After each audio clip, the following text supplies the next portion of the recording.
Chapter 4. The First Puff. The tension around Raven intensified over the next few days. The persistent discomfort spread through the school hallways. She was always there, a dark presence at the edge of the group, watching, listening, judging. The smell of smoke seemed to follow her like a shadow, a constant reminder of her defiance. One afternoon after school, a few of the kids were hanging out near the bike racks, waiting for rides, their conversations animated and their laughter echoing through the air. Raven was there, leaning against a lamppost, casually lighting a cigarette, her expression nonchalant. The small flame flickered in the breeze, casting dancing shadows on her face. Then a thin wisp of smoke curled into the cold air, disappearing into the vastness of the sky. "Want one?" Raven asked, holding out the pack towards Jake, her eyes daring him to accept, to break the rules, to join her in her rebellion. Jake hesitated, glancing at Emily, who shook her head slightly, her eyes pleading with him to refuse. No thanks, Raven," Jake mumbled, stuffing his hands in his pockets, his discomfort palpable. "I'm trying to quit," he joked. The joke was good, and even Raven gave out a laugh, amused at his attempt to avoid her proposal, but also to attempt to seem cool at the same time. She knew he was an easy target. Raven shrugged, taking a long, deep drag of her cigarette. Her eyes narrowed in defiance. Mina watched as Raven's face tightened slightly, a tiny cough catching in her throat before she forced it down, determined to maintain her composure. She blew out a stream of smoke, trying to look cool and unfazed, but her eyes watered just a bit, betraying her discomfort.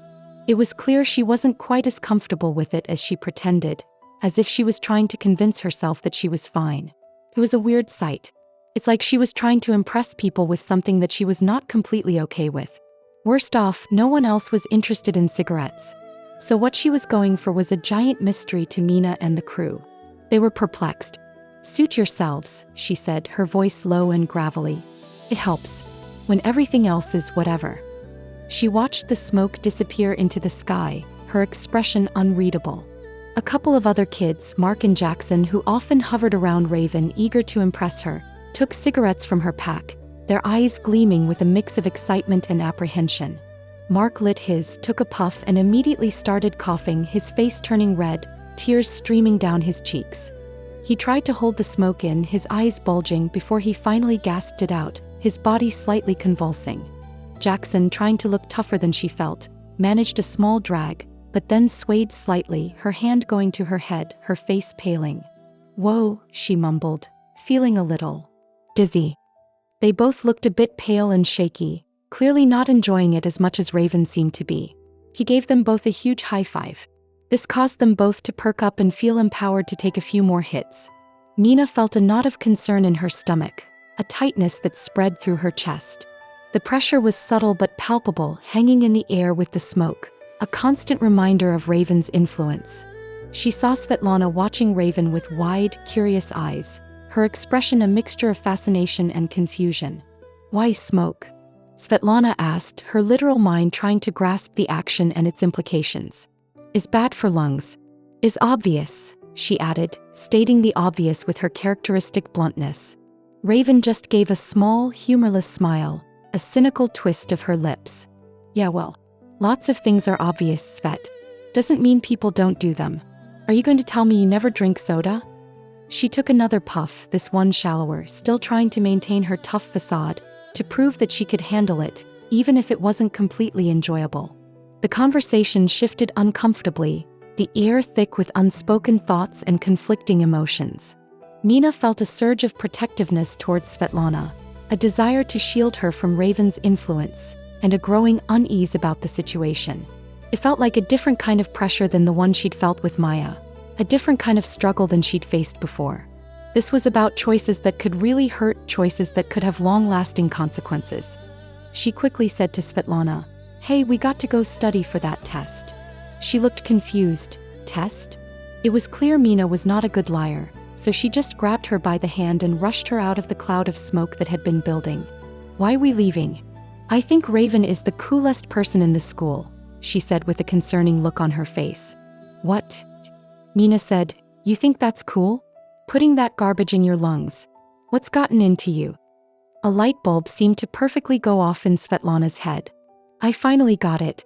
I try to say Raven is not good, but I joke.